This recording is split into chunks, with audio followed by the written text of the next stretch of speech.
everyone. This is again Roy Garza, the Interim Medical Center Director at the Amarillo VA Healthcare System, and we're coming to you live from the Lubbock VA Clinic, hosting our second teletown hall for our Lubbock and Clovis VA patients. We are about to begin here in just about a minute or two. Our system here is almost done calling out to our veteran population in the area, and it looks like we just completed that. So as of right now, we have about almost 1,700 patients on the line with us, so we want to thank you for joining us. Thank you for taking time out of your evening to participate in tonight's event. We are reporting live from the Lubbock Clinic with my executive leadership team and our Lubbock senior leadership team as well. My staff and I are excited to focus our first ever Lubbock and Clovis Veteran Teletown Hall meeting on the Lubbock Outpatient Clinic construction, the Mission Act and all of its benefits and new services, in addition to opportunities for enrolled veterans. I encourage you to stay on the line with us for the entire hour and participate with us as well, where there are currently over 2,000 veterans on the line with us. To protect your privacy, we'll refer to you by your first name only, and want to remind you to please do not share your personal health information in this public forum. I'm going to go ahead and allow my executive team and the Lubbock leadership team to introduce themselves. My name is Renita Mears, and I'm the acting nurse exec. Good evening. Good evening, everybody. My name is Mark Riello, and I am the associate director. I am Sam Marwood, chief of staff. I'm Dalton Keel. I am the chief of community-based outpatient nursing. We have a team on the line with us this evening from Amarillo to Lubbock, and that's helping us support tonight's event. So I want to thank all of them for joining us and helping us with this event as well. So thank you to my executive leadership team and Mr. Keel for being here tonight to talk with our favorite audience, our veterans. And as I mentioned earlier, my name is Roy Garza, and I'm the Interim Medical Center Director for your Amarillo VA Healthcare System, which includes Lubbock and Clovis VA.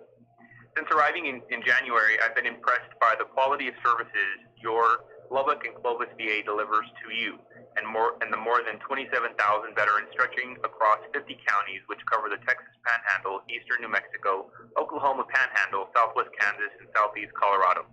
With that being said, let me start by telling you the VA's internal comparison tool, which is known as the SAIL comparison tool, ranks the Amarillo VA Healthcare System as number 13 out of 147 VA facilities. This is a major testament to the dedication of our employees who provide our Texas and New Mexico veterans timely, high quality, and safe health care. Our mental health domain in this internal comparison tool consists of 32 measures. And in this specific area, Amarillo VA is ranked number 1 for the 5th consecutive quarter for all of VA. Those internal tools also rank the Amarillo VA number 18 in employee satisfaction and number 44 in patient experience. We're working really hard to improve our patient experience across the organization, and we look forward to connecting with you live tonight to better understand how we can do that. Talking a little bit about our wait times here at Lubbock and Clovis. Currently, for a return appointment for primary care and mental health care, I want to tell you that right now for primary care, it's about an average of 5 days and about 3 days for mental health care. However, I also want to emphasize that if you do need a same day or next day primary care or mental health appointment, we're able to deliver that to you. All you need to do is give us a ring, let us know that you have a same day or next day need, and we'll do our best to accommodate your request. Of the many important updates that we have for you tonight, we do know that the new construction at our new Lubbock VA clinic is well underway. As you can tell, if you pass by the clinic or the Texas Tech University Health Science Center, you've seen a lot of progress over the last 12 months. I'm going to turn it over to our Associate Director, Mr. Mark Riello, and Dalton Keel, who's going to give us a quick update on some of the progress thus far and our timeline for completion here. Good evening, everybody. Again, my name is Mark Riello. I'm the associate director here at Amarillo VA. We're proud to report that our main contractor, Jacobson Construction, has reported that construction for our new Lubbock clinic is currently scheduled for completion around fall of 2020 or to spring of 2021. To get a visual, we are seeing windows appearing on the west and north sides of the building, and the roof has made substantial completion on both levels. I encourage you to go to our Facebook page at VA Amarillo to look at the photos we've uploaded today of the progress of your new Lubbock clinic. We are making rapid progress in our construction, and we are looking to hire a lot of folks to work in our new building. We are working to get increased funding for this clinic. We are looking to also, starting tomorrow, to look at all the future positions that we are going to be hiring for our new Lubbock clinic. Mr. Keel? I would just say that I've been involved with the project from design to this process now, where we're in a fifth set of PR drawings, and we're focusing heavily on the interior. It's been a very rapid 2-year process, and very happy to report that it's been very timely, and Jacobson has been a great partner with us. So I also want to just compliment these gentlemen for doing such a good job in ensuring that the timeline has been moving along quite well for this project. We're excited. We're as excited as you are for a brand new state-of-the-art facility that will be opening here hopefully within the next 12 or so months. We are, as Mr. Keel just mentioned, completing a lot of the interior sides, quickly moving to complete some of the build-out necessary for it. We have a lot of equipment on order, and of course our blitz of hiring is going to be happening over the next 3 to 6 months, and so that's also going to be a nice economic impact for the community that we serve. Additionally, we also know that there are a few concerns that we've been hearing from some of our patients over at the Lubbock and Clovis area about access and concerns regarding staffing specifically for our providers.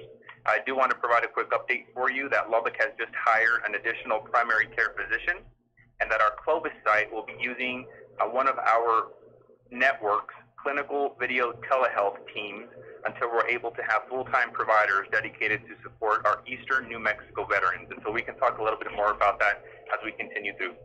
As many of you know, VA is continually recruiting qualified medical professionals to provide you the best care possible in-house. However, there are times where we may need to send you out to see a community provider. Last June, the Department of Veterans Affairs implemented one of the largest changes in history, known as the Mission Act. Through this new legislation, VA has been making changes in several key areas, including streamlining and improving community care, establishing a new urgent care benefit, expanding caregivers' eligibility, strengthening VA's workforce and infrastructure.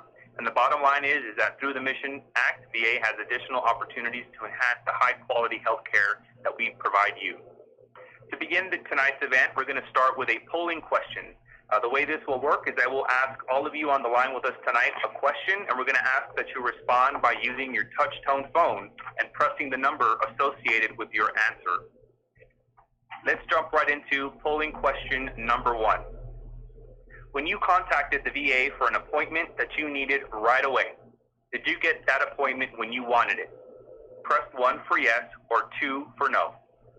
One more time, when you contacted the VA for an appointment that you needed right away, did you get that appointment when you wanted it? Press 1 for yes or 2 for no. All right, looking at some of the real-time data that we're getting from all of you on the line tonight, looking like we have about 62% of respondents saying that yes, you do get the appointments when you want them, when you need care right away. And we're really happy to hear that. There's been a lot of hard work put into place for same-day and next-day access, and so we're really excited that you're getting that same-day need when you have it. Jumping over to question number 2. How many days did you have to wait when you contacted your provider's office for an appointment you needed right away? Again, that question is, how many days did you have to wait when you contacted your provider's office for an appointment you needed right away? Press 1 if you got your appointment the same day or next day. Press 2 if you got your appointment in 3 or 4 days. Press 3 if you got your appointment in 5 or more days. One more time, that question is, how many days did you have to wait when you contacted your provider's office for an appointment that you needed right away? Press 1 if you got your appointment the same day or next day. Press 2 if you got your appointment in 3 or 4 days. Or press 3 if you got your appointment in 5 or more days. Okay, it's looking like from the real-time data that we're getting from your responses this evening, is that the majority of you, about 42%, are saying that you got your appointment in 5 or more days. And it looks like we have about 32% of respondents who are saying that you got your appointment within 3 or 4 days. Of course, we would prefer that all of our veterans have either same-day or next-day access as desired. And so this is going to be another area that we continue to look at a little bit further to see how we can supplement this area specifically. Okay, and our third and final question for the kickoff today: how often does someone from your provider's office discuss with you all the medications that you are taking? The question again is, how often does someone from your provider's office discuss with you all the medications that you are taking? Press 1 for always, 2 for sometimes, and 3 for never.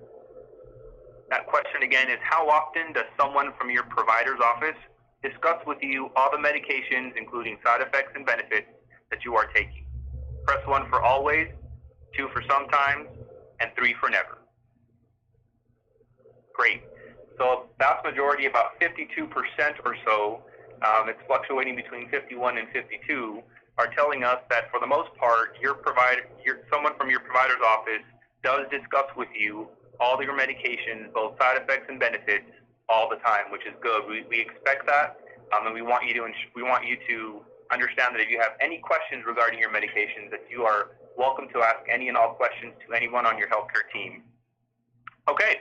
Now to transition to our next segment of tonight's event, we would like to hear from as many of you as possible.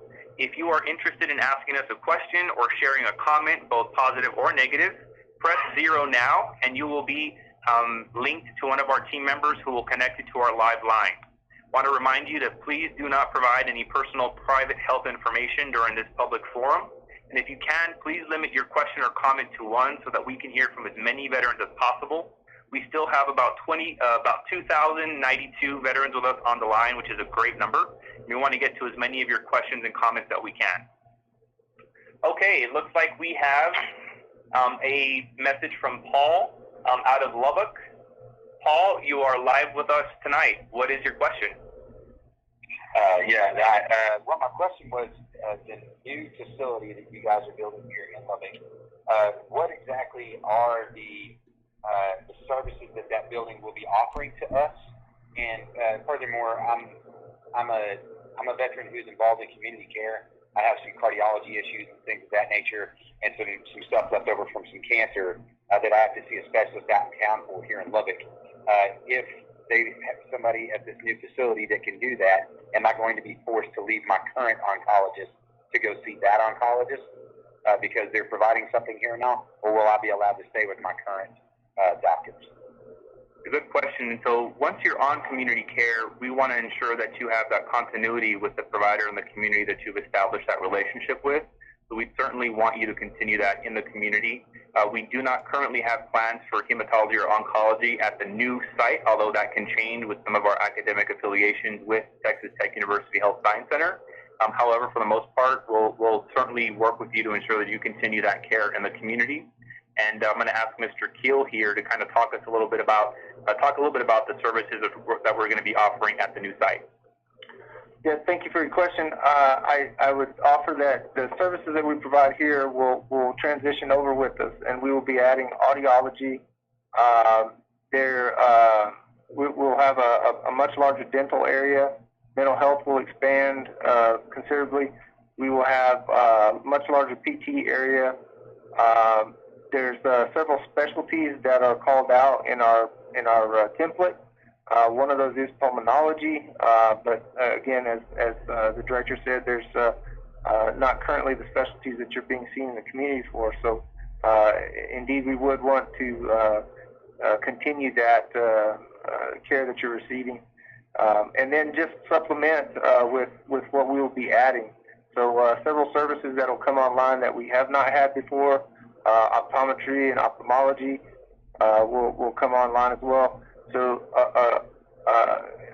day surgery is planned as well. So several things that we don't currently have that will, and particularly radiology, CT, MRI, ultrasound. Those are big key things that have been a need in the community for some time now. We're also actively working to provide some potential cardiology clinics in addition to orthopedics. And a couple, right, I think we have dermatology that's going to be moving over. We have urology as well. There's some really nice specialties that we plan on transitioning over and activating within our first year or so. And so we're looking forward to providing that new services and expanded services to our Lubbock area veterans. So we'll go ahead and transition to our next question, and we'll go ahead and take one from Dale. Dale, you are live with us tonight. What is your question? Yes, Clovis hasn't had a doctor since 2013. I was just wondering what y'all are doing to remedy that situation, because it's really gone on far too long. So thank you for your question, Dale. We've actually had some mid-level providers, nurse practitioners there for a few years. Currently, we are losing a few of them, and so we're going to be depending on some of our sister VA facilities in Texas to support us through video telehealth for primary care. However, I want to assure you that we're actively recruiting additional staff to help us supplement that need for our Clovis area veterans. We know it's a growing area. We want to make sure to meet that need head on. So thank you for your question and your service. Next, we'll jump on to our next question. Looks like it is from Robert. Robert, looks like you are live with us on the line. What's your question? I'm calling for Robert. Robert is my spouse. Okay. Thank you for joining us, ma'am. Is the eye doctor in Amarillo an optometrist or an ophthalmologist? The eye doctor that we have at Amarillo currently is an optometrist. We do have plans to provide ophthalmology at both Amarillo and Lubbock in the near future. A lot of this is based on our recruitment efforts for those hard-to-recruit specialty areas. But we are continuing to work with our affiliate partners at Texas Tech University Health Science Center to help us in that area as well. Good question. Okay, next we have Mark. Mark from Lubbock, looks like you are live with us on the line. What is your question, sir? Yes. I was wondering if you're going to have dental and some of the other services that you used to have at Lubbock at the new building. Very good question. Yes, sir. Actually, we do currently have a dentist, Dr. Andino. She's been on for about a month and a half now, maybe, and she will go over with us. As that increases, I mean, we will definitely look at other potential services for that area. I know periodontics was one that they were very interested in, and we've looked at. So, as we get transitioned and start to grow and things start to happen, then we will definitely keep an eye on that and reassess. So great question. We are going to have an expanded dental area at the new site, and so we're excited about that. Currently, I think here at Lubbock, the current site, we have 2 bays. We do, yes. And so that is going to increase to about 5 bays. And so we're going to be expanding there, and we'll likely end up having to recruit for an additional dentist as well. We won't ever really be able to provide the high-level specialties that dental provides maybe in the community, so we'll be working with our community partners to supplement us in that area. All right, great question. Let's jump into our next one. Looks like William from Lubbock. You are live with us on the line, sir. What is your question? Yes, mine's kind of two-parter. I'm on my Healthy Vet, and I order my meds that way. And I want to know how early is the earliest I can do on the reorders, and how come that some of my meds I get like on 90 days, some I get on 60, and some I get on 30 days. And I really get concerned with like the 30-day ones that I get them reordered in time to get them back to me so I don't run out of meds. Can you answer that for me? Yes, sir. This is Dr. Sam Awad, Chief of Staff. I think the answer to your question is you will get the best benefit if you get 90-day supply of your medication. That will cut down on copays if there is any copays. and I would recommend talking with your pack provider to write you 90-day supply instead of 30 or 60-day supply. In terms of My Healthy Vet, I would recommend that you put your request there 2 weeks before you run out of medicine, so this way you can get your medication in time. What we'll also do, William, is we'll go ahead and make sure to connect you with our My Healthy Vet coordinator who can explain that and a lot more as a follow-up to tonight's event. Okay, next up, looks like we have a question from Nancy out of Rowell, Texas. Nancy, you're live with us on the line. What's your question, ma'am? I have a comment to make. 10 years ago when we moved here, we tried going through the VA, and it was very frustrating. We had to drive back and forth to Amarillo, which is like 165 miles. And my husband had to have cataracts removed, and my kids talked us into coming back to y'all. I want to compliment y'all on how little time it took from the time that he was seen by the doctor till the time he had surgery was less than 3 months, and it would have been 2 months, but we had to put it off because he was sick and in the hospital the first month. Nancy, thank you for sharing that. You know, it's very true that VA does have to depend on the community to support VA where we're not able to meet that specialty need in-house. And when we do that, a lot of times it can be that the community wait time is way longer than the internal VA wait time. And so what we always want to do is our best to provide expanded services in-house, because we know that when veterans receive VA healthcare services, they get higher quality care, and that is what we always want to do. Okay, looks like we have a question from Joseph out of Lubbock. Joseph, looks like you're live with us on the line. What's your question, sir? Well, I'm confused. When we get this new clinic and we use UMC, will we continue to have to go to Amarillo and Amarillo as our primary, or will Lubbock become its own region? Very good question, sir. And the way it works is that in Texas and across the country, every VA healthcare system is comprised of multiple VA sites of care. For the Panhandle region, the name of the VA healthcare system is called the Amarillo VA healthcare system. However, under that system, in which we service 50 counties in the Panhandle, we do have the Lubbock Outpatient Clinic, the Childress site, the Clovis site, and the Delhart site. All of these sites fall under the umbrella of the Amarillo VA healthcare system. But if you are receiving care and services from the Lubbock VA system, the Lubbock VA clinic today, then you will continue to receive your services there if you so choose. I hope that answers your question. Okay, looks like we want to take a call from Kelly out of Lubbock.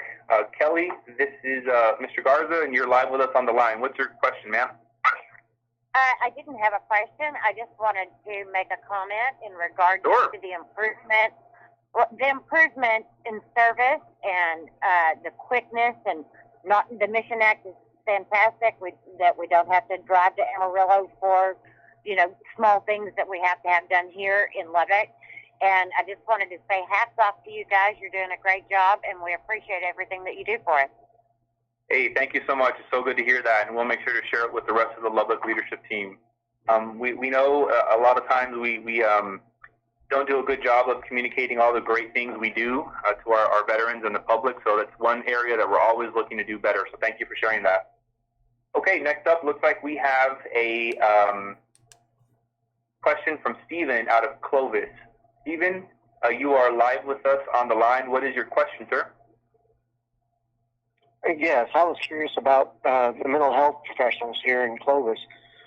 We haven't had a doctor for a couple of years, like Dale said earlier, but now the mental health counselors are leaving as well. And I understand getting job promotions and moving to other jobs is part of the workforce. But now we're short a couple of mental health professionals here as well as doctors. Are they going to fill these positions, or are they just going to do away with them, or do I have to drive to Amarillo now? Very good question, Stephen, and thanks for sharing that. So for the most part, currently as it stands today, we do have a psychiatrist at our Clovis site, In addition, we do have new social workers coming on board. As we have a transition of employees departing, we always have another set coming on board to help us as we do the recruitment. The recruitment in the federal system is not as quickly as we would like, and so we do our best to make sure to move those along quickly. And we have a good leadership team now that's really helping us move these along. And so I want to thank you for your question, and we'll go ahead and jump on to our next. Looks like Tony has a question for us. Tony out of Lubbock, you are live with us on the live, sir. What is your question or comment?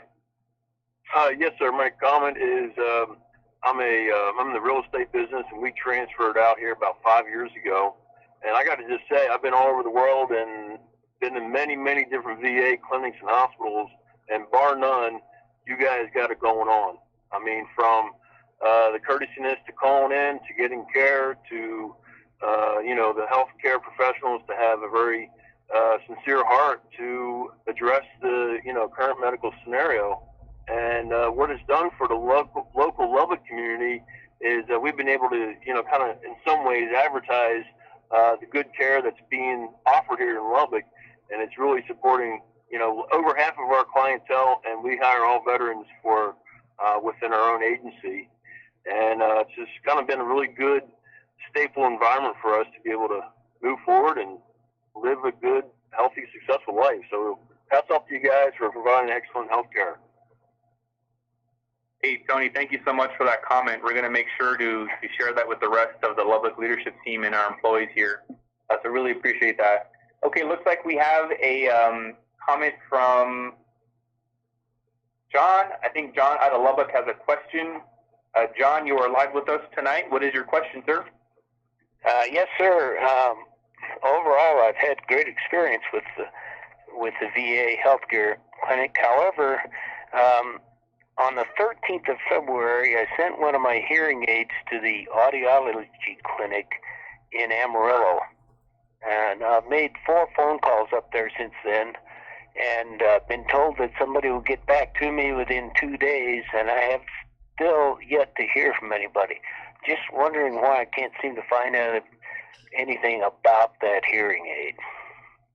Sure. So the good thing about us plugging you in tonight and we speaking with you is that we get your information as far as your name and your phone number, and this is logged in our system. So what we'll have to do is tomorrow is follow up with you one-on-one, and we'll make sure to get you the latest and greatest on your hearing aid, and we certainly do apologize for that delay, sir. All right, we'll jump over to our next question. Looks like we have a question from Charles out of Clovis. Looks like it is Miss Schutz. Miss Schutz, you're live with us. Yes, sir. Go ahead with your question, ma'am. Yes, I'm the veteran's wife.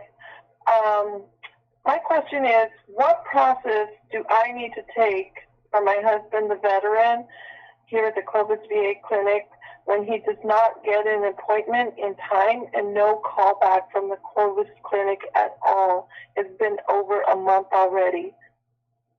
What process do I need to take? Who do I need to call, and what phone numbers? Ms. Schutz, this is Dr. Mawar, Chief of Staff.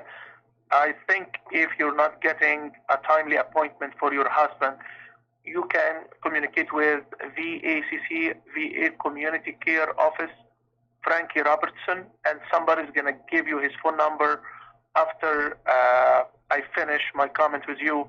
And Frankie should be able to send your husband to a doctor in the community to be seen in a timely manner. Also, since we do have your information logged, we'll make sure to follow up with you one-on-one and better understand the situation and be able to give you better steps to get the care that your husband needs. So thank you for sharing that with us, and we'll certainly follow up with you one-on-one. Okay, looks like we have a question from Douglas out of Lubbock.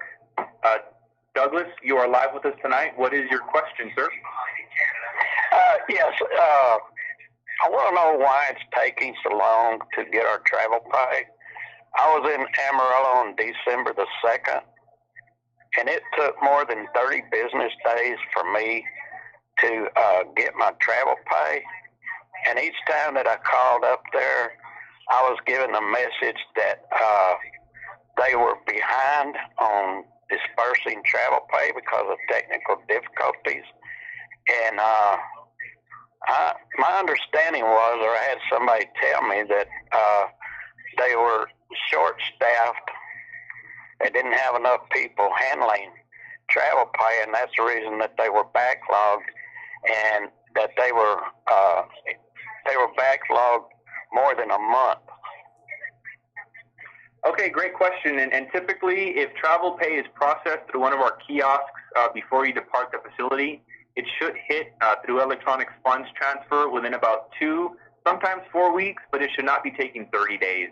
And so we'll have to get a little bit more detail as to the date and time and how you submitted that, whether it was in person or whether it was through a kiosk. And so because we were able to speak with you tonight and we have your information, we'll certainly follow up with you as well. I want to take a quick minute before we take our next caller, and we want to take as many of you as we can. But I want to ask everybody on the line with us tonight to please take this number down. We have a centralized call center that schedules the majority of our appointments and takes the majority of messages for all the teams across our healthcare system.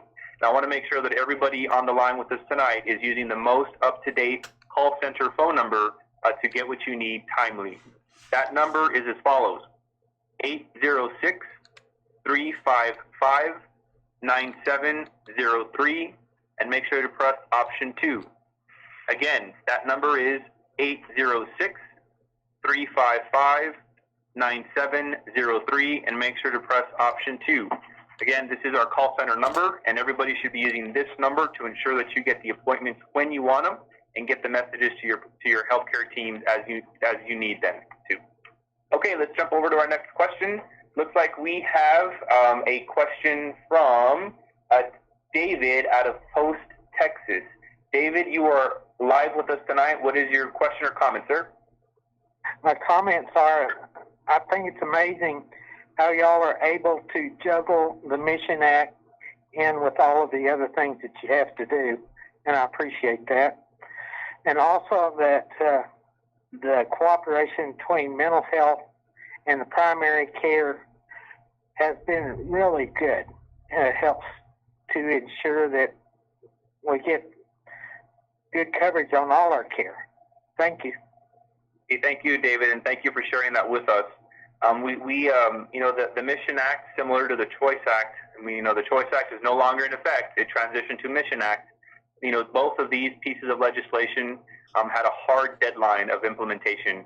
And I think overall, considering all the different facets and pieces and elements of this new legislation, I agree with you that the VA has done a fairly good job, and I think us here in Amarillo have done a really good job as well across the Amarillo VA healthcare system, including Lubbock and Clovis.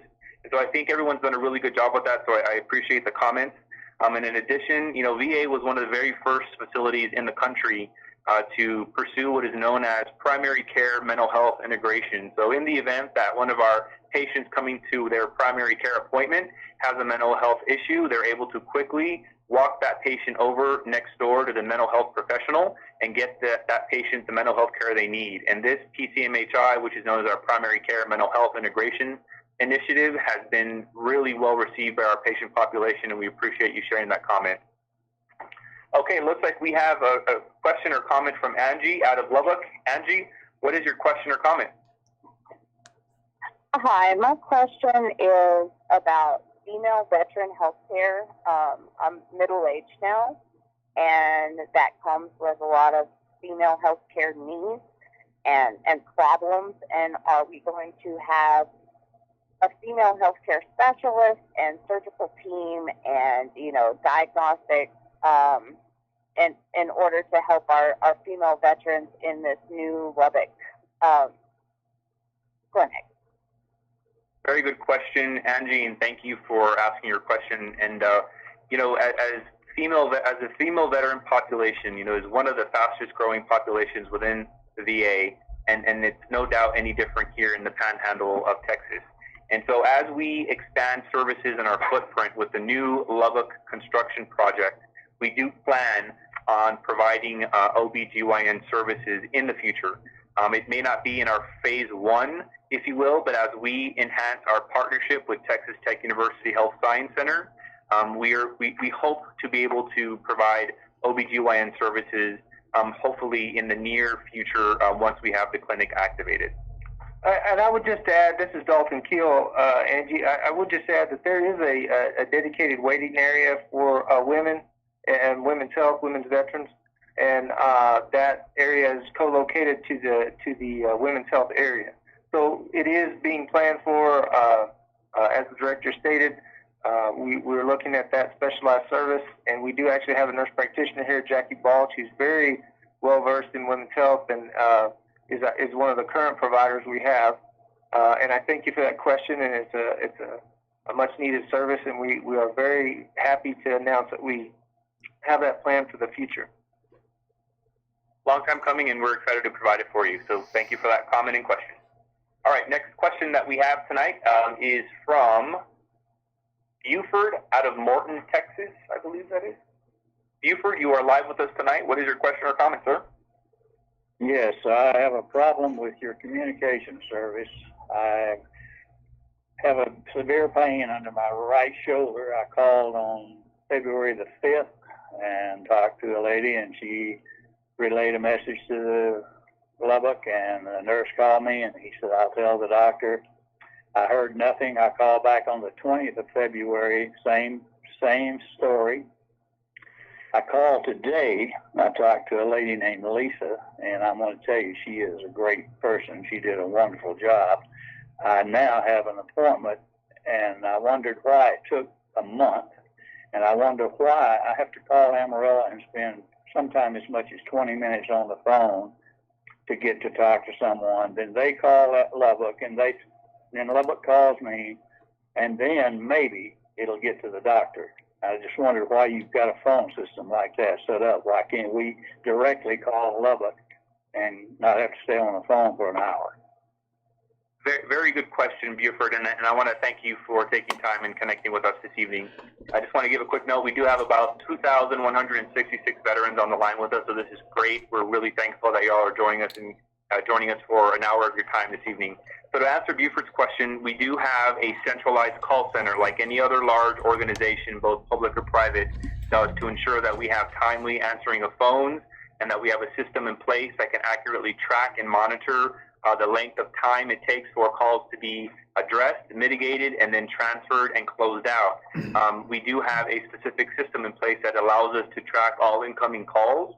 And so one of the beauties of it is that we can actually take your phone number and kind of do a drill down to ensure that we met your needs at that one point in time.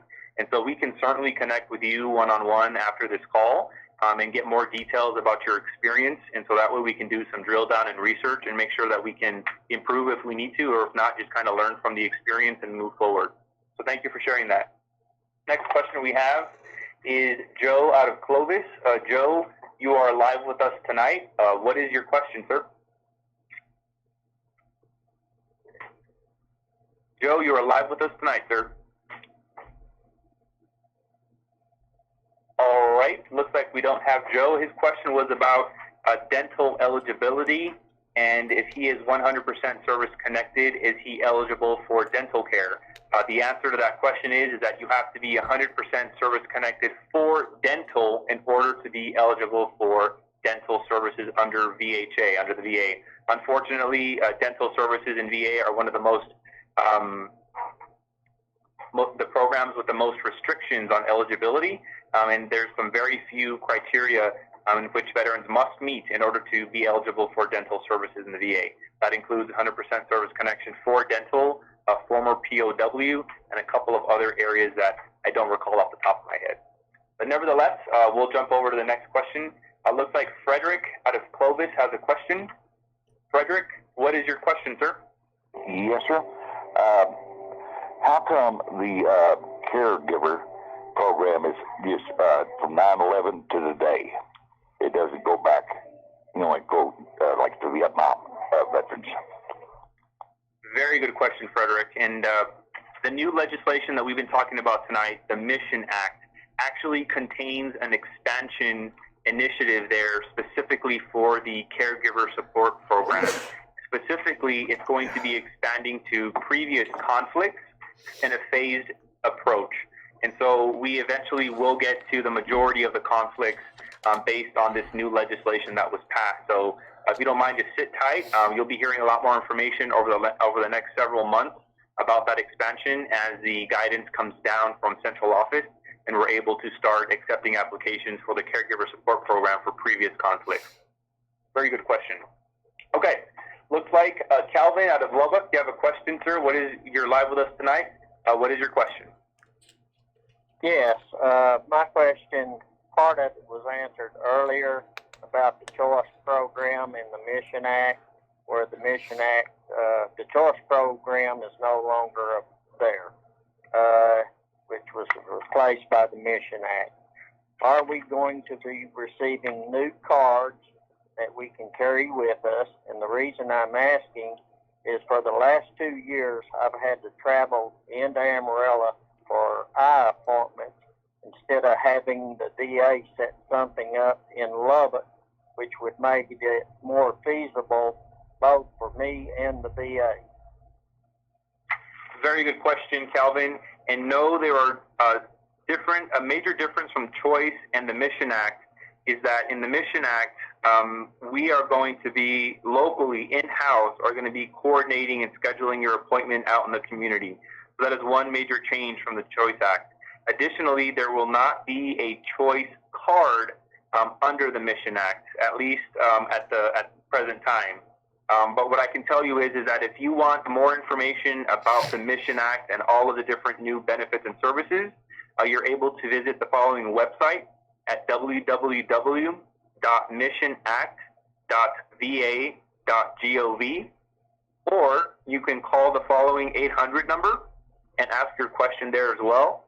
The Mission Act call center number is 1-844-698-2311. The Mission Act call center number is 1-844-698-2311. To kind of add on to the comment regarding Mission Act, one new benefit under the Mission Act is known as the urgent care benefit.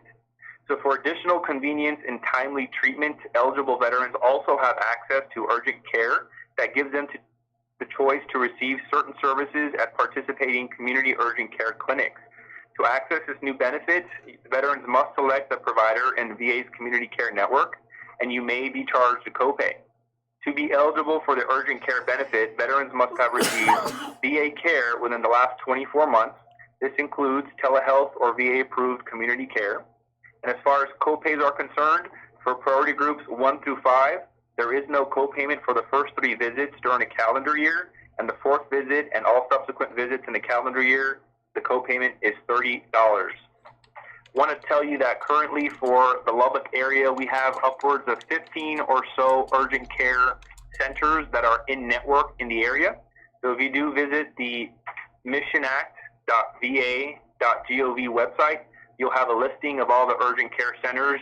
Some of those include the I-27 Medical Center, the Express Care Clinic at United Supermarket, UMC Freedom Clinic, UMC Urgent Care Center, Covenant Urgent Care, Express Care Clinic at United Supermarket, West Wind Family Medicine, Kings Park Urgent Care, and so many more. So you all have convenience there for after hours or weekend urgent care needs that you may have. Again, this is a new benefit under the Mission Act.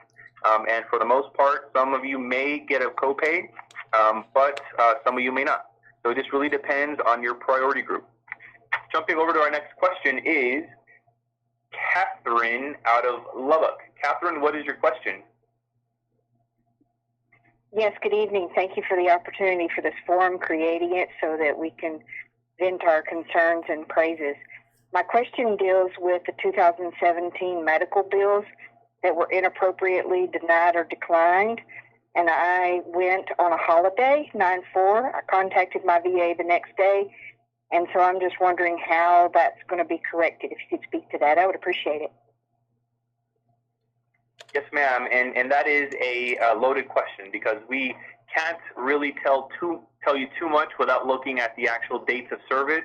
The community provider, in this case, it seems like a hospital or a community hospital or a community emergency department, depending on the date of service and depending on whether or not it was what is considered to fall under the Millennium Healthcare Act. We would have to take a really good look at that invoice and connect with our team over in the payment center to review that. So we will have to connect with you one-on-one, get a copy of that invoice, and see if there's anything we can do, and we'll certainly be happy to do that for you. So because we logged your question and your phone number and information tonight, we'll make sure to follow up with you to obtain a copy of that invoice. Thank you for your question, and we'll jump over to our next one. Looks like we have a question from Leon out of Lubbock. Leon, what is your question, sir? You are live with us tonight. Yes, I would like to know if I'm using, it's a two-part deal. First of all, I'm 70 years old, and I would like to know if I could get a job working at that new VA. Give him credit. Hello? Leon, great question, sir. When it comes to age, sex, creed, all that good stuff, we do not discriminate on the basis of age at all for any employment opportunities. However, depending on the position, there are certain eligibility requirements and criteria that we are looking for when it comes to the sort of occupation you're applying for. So there does have to be, there's time and grade restrictions.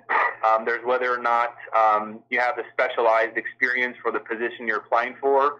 So what I would encourage you to do is make sure to apply for the position that you're interested in by visiting one of our job fairs that we're going to be having over the next several months. And so we're going to have at a minimum of 2 for the activation of our new Lubbock clinic. And so I encourage you to visit our job fairs, be on the lookout for our announcements in the newspaper, and we'll be happy to discuss it further with you as well.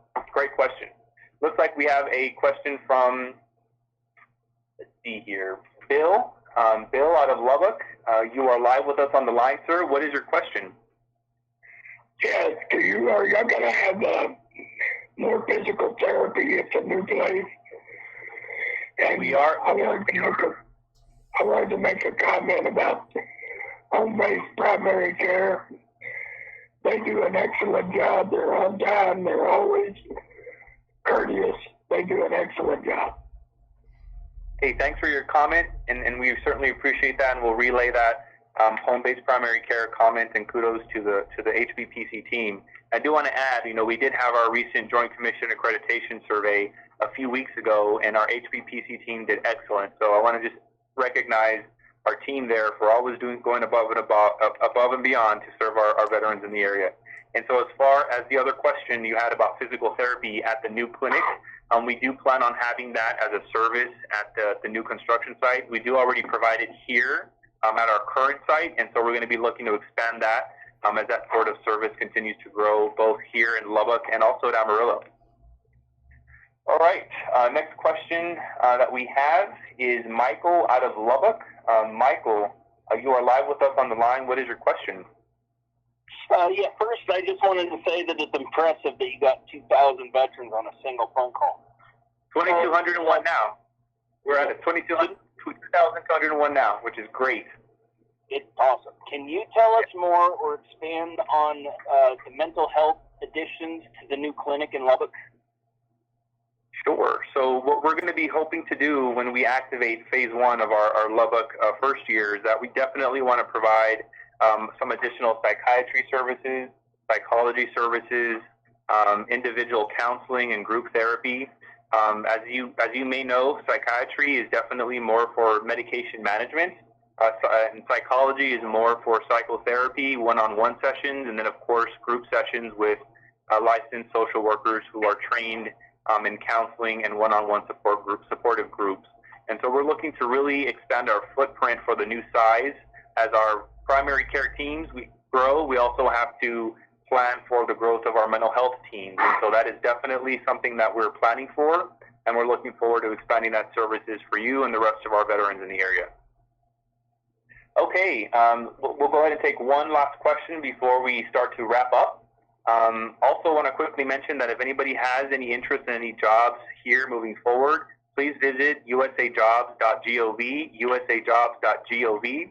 Go ahead and punch in there Lubbock and then select Veterans Health Administration, and you should be able to see all the vacancies we have now. And if you're interested in any one of those and you feel that you meet the criteria for it, then please apply away.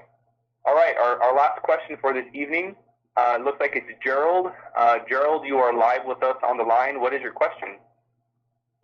Yeah, this is Gerald Derby, Lubbock, Texas, retired Sergeant First Class, and recently retired AT&T. I just wanted to say that the Lubbock Clinic and the Amarillo Hospital and everything, I mean, everyone's top notch and everyone gets double thumbs up. And I particularly Dr. Jacqueline Botch. She is wonderful, and the Mission Act has been helping me out with everything. And I just want to say, I salute every veteran that was on this call and every veteran that deserves to be saluted, and you, Director, and all the other staff members that run this program, because it is working. And God bless all of you. Hey, Gerald, thank you for the comments. We'll make sure to share that with the rest of the team. We really, really appreciate you sharing your positive comments with us. And I think we do have time for one last comment from Bobby out of Denver City. Bobby, you are live with us on the line. What is your question? Well, my original dental question was partially answered, but I have a two-part question. Number one, I've read a little bit on the Mission Act that only 8% of veterans receive dental health care. But what is the difference between the Choice Act and the Mission Act as far as dental coverage? That's my first question. And the second question is, if I have a out-of-clinic appointment, I'm having trouble getting my mileage check paid whenever the appointment is out of clinic. Okay, good questions. And so for dental eligibility, nothing has changed from the Choice time period to the Mission Act time period. The dental eligibility is still set in stone, I think, for the last 30 or so years, and nothing has changed as of yet. The eligibility requirements for dental care are still 100% service-connected eligibility for dental. So if you're 100% service-connected for dental, you're eligible for dental, whether that be in-house or through community care. If you're a former POW, then you're eligible for dental care through the VA, or if we purchase that care through community care in the community. And there's a few more criteria in there that also can make a veteran eligible. But the criteria is very restrictive, and that was set forth by Congress. And so we'll continue to relay questions and suggestions about improving that to our leadership team as well. Okay, I do want to quickly just say that we appreciate everybody taking a few minutes out of your evening tonight to join us for this event. I think it's been a major success. As of right now, we still have 2,201 veterans with us on the line, so this is amazing. I want to thank you all again for joining us. So these are exciting and important changes that we've been speaking about throughout this evening, offering veterans more healthcare choices while delivering the best patient experience possible. And I'm confident many of you will continue to choose VA. While we still have more work to do, the VA is making progress. We are seeing more patients than ever before, more quickly than ever before, and studies show VA now compares favorably to the private sector for access and quality of care, and in many cases exceeds it, and veterans have noticed. To end tonight, we do have two final polling questions for you, if you'd be so kind to participate. Our second to last polling question is, would you like for us to host more veteran tele-town hall events like this one more often? Press 1 for yes or 2 for no. That question again is, would you like for us to host more veteran tele-town hall events like this one more often? Press 1 for yes or 2 for no. Awesome. Looks like almost 98% of you are saying that this is a better forum for you and you would like us to continue this sort of forum. So definitely we'll certainly do that. And we enjoy these just as much as you, and I think we're able to connect with a lot more veterans than ever before. All right, looks like we ended that with 98% saying yes, so we'll certainly do that. Our last and final polling question for this evening is, what is the most convenient time for you to participate in a tele-town hall? Press 1 for morning, 2 for afternoon, or 3 for evening like tonight. Press 1 for morning, or 2 for afternoon, or 3 for the evening like tonight. Very nice. Looks like the majority, almost 92%, are saying that the evening like tonight, about 6 p.m. or so, works best for you. So once again, I want to thank you for your participation tonight. If you have a personal issue that you would like assistance with, please stay on the line and you will be transferred to a voicemail where you can leave your name, phone number, and briefly describe the issue so that we can appropriately follow up with you during normal business hours. Thank you for your service to our country and for the opportunity to serve you. Thank you again for sharing a few minutes out of your evening with us. And thank you again for engaging with us. We find that these opportunities to engage in this format helps us connect with thousands of more veterans, and we appreciate you taking the time. And thank you to the spouses and the family members for also joining us. Have a good evening. Thank you.